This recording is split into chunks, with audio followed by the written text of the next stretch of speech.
The Pixel 10 series finally made its appearance, but I'm just not sure how to feel. I mean, at first glance, it looks the exact same as before. They kept the visor that was on the Pixel 9, the body still looks the same, but now you can get the Pixel 10 in 4 new colors: lemongrass, obsidian, frost, and indigo. But the big thing about the Pixel 10's design is the new camera. The rumored 3-camera design of the base Pixel 10 has been circulating the internet for a few days now before release. Now it's confirmed that the base Pixel 10 has 3 cameras. The Pixel 10 has a 48 megapixel wide camera, a 13 megapixel ultra wide camera, and a 10.8 megapixel 5x telephoto lens. This is a significant bump from the Pixel 9. Although the Pixel 9's wide camera was 50 megapixels and the ultra wide was 48, it's still like that essential telephoto technology that we now have with the Pixel 10. I mean, sure, the Tensor G4 chip was taking it a long way with the AI photo enhancement technology and all that, but now there's less need for that and there's less artificial details. Plus, it gives the Pixel 10 way more versatility for high quality long distance shots. Now on the display side, the front camera is still at 10.5 megapixels, but the display has gotten slightly brighter. So now HDR brightness is 2000 nits while peak brightness goes up to 3000 nits. The battery has gone up too. It's now at 4970 milliampere hours, and the 45-watt charger for the Pixel 9 has been opted out in favor of a 30-watt PPS charger. So charging speeds are much faster because of PPS support, also allowing the Pixel 10 to receive as much battery as it needs without overheating or reduced power input. This is also the first line of Pixel phones that are Qi 2 certified. So the magnets in the Pixel 10 paved the way for Google's 3 new accessories. They came out with their own version of a MagSafe charger called the Pixel Snap charger. That's 15 watts of charging from the new Pixel Snap device. There is also a new Pixel Snap ring,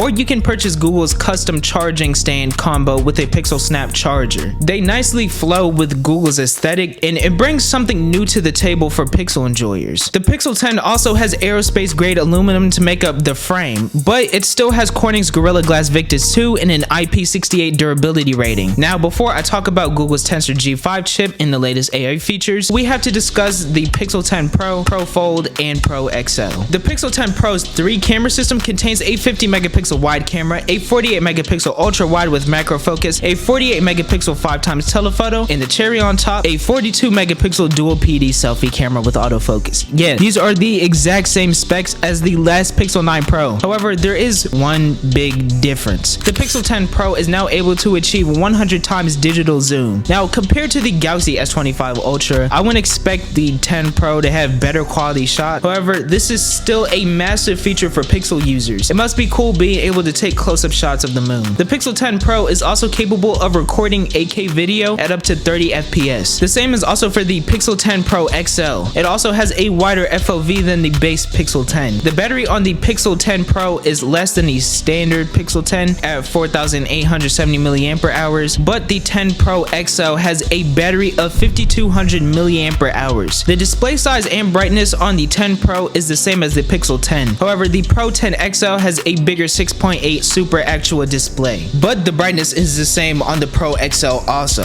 Both the Pixel 10 Pro and Pro XL have up to 1 terabyte of storage with UFS, and it has 16 gigabytes of RAM compared to the Pixel 10's 12 gigs of RAM. Now, the color options for the Pixel 10 Pro, Pro XL, and Pro Fold actually look really good, and they make phones look more unique. Moonstone looks great, Jade has a light green coating with a golden frame and golden visor, Porcelain has returned from the Pixel 9 series, and Obsidian is still here. The only 2 colors that are on the Pixel 10 Pro Fold are Jade and Moonstone. In my opinion, Google does an excellent job with making the different color variants of their Pixel phones look unique. It's not just a recolored version of your favorite phone. Sometimes they'll combine colors like with Jade and they'll make it look very appealing. I personally think Pixel phones have some of the best designs since the Pixel 9. Now back to the Pixel 10 Pro Fold. Some improvements have been made to split screen view. There's better drag and drop functionality and more flexibility for adjusting app size ratios. For example, there's a 90-10 split screen ratio feature to bring a single app window to the forefront if you don't need the other window. There's a new feature on the 10 Pro Fold called Instant View. As the name suggests, whenever you take a photo, you can get an instant glimpse of how it came out on the left side of the screen while you take pictures with the right. This allows you to easily adjust your shots in real time. The 10 Pro Fold has been upgraded to a 6.4 actual display when folded, and when unfolded, it has an immersive 8-inch Super Actual display. Then of course, course, you have the benefits of the foldable Pixel phone like tabletop mode and stable tripod-free photos and video. This is also Google's first foldable with an IP68 durability rating. Based on design, it seems to be equally as thin as the Pixel 9 Pro Fold, so there's not many changes there. And the new gearless hinge has been strengthened to last what Google claims to be around 10 plus years. The battery life on the Pro Fold is 5015 mAh, which isn't as large as the Pixel Pro XL, but larger than the 10 Pro and standard Pixel 10. Alright, now it's about time we finally talk about the new AI features for the Pixel series phones. As you may or may not already know, the Pixel 10 is equipped with Google's latest Tensor G5 chip. This is the main thing powering the latest AI features exclusive to the Pixel 10 series. The TPU on the G5 is stated to be around 60% faster than the G4 chip with a 34% faster CPU. Based on various benchmarks, the G5 chip has received around 46% multi-core performance and 21% single-core performance gains. Is it enough to play COD Mobile or Asphalt 9 at the highest graphics possible with a little delay or stuttering? Maybe not. But this is designed to handle the latest suite of AI features. Some of these might surprise you. To start off, let's talk about Camera Coach. When you go inside of the camera app, there is a small camera icon at the top right corner. When you hit it, Google's AI will scan your phone to examine what's in view. Then, based on the type of shot you want, you will receive text bubble recommendations so you can capture the best shot. It's an easy way to make your shots look professional without needing any experience. And because of that, I commend Google for making such a cool feature. But it gets better. Magic Q is an integration of Google's AI across all of your apps to make predictions and suggest relevant information during a conversation. So if you're on a plane and one of your friends or family members asks for your new arrival time, Magic Q understands the conversation and then suggests your arrival time based on your flight or travel apps. Whatever you need, it will open it for you. Then there is this new feature coming to Google Photos. It's not just a Pixel 10 feature called conversational editing. So you know how you can communicate with Siri, Gemini, and those other virtual assistants with your on-screen keyboard or your voice? Well, it's basically the same logic, but this time you're creating AI generated photo edits. So you can add random objects in an image by just typing it in or going hands-free and using your voice. You can even change certain parts of the photo. You can make the sky bluer or change its color, or you can remove something from the foreground or background and it comes out clean. And it doesn't look very AI generated. There's also a new feature on the Pixel 10 that will create an AI generated high quality short video with sound based on a single text prompt. Now, this is the feature that I don't think is talked about enough. This is some very futuristic stuff right here. You can even change the style of the video however you want. It's all based on your preference or how you feel at that moment. Now, of course, before I wrap up the video, we have to talk about price. There is nothing to talk about.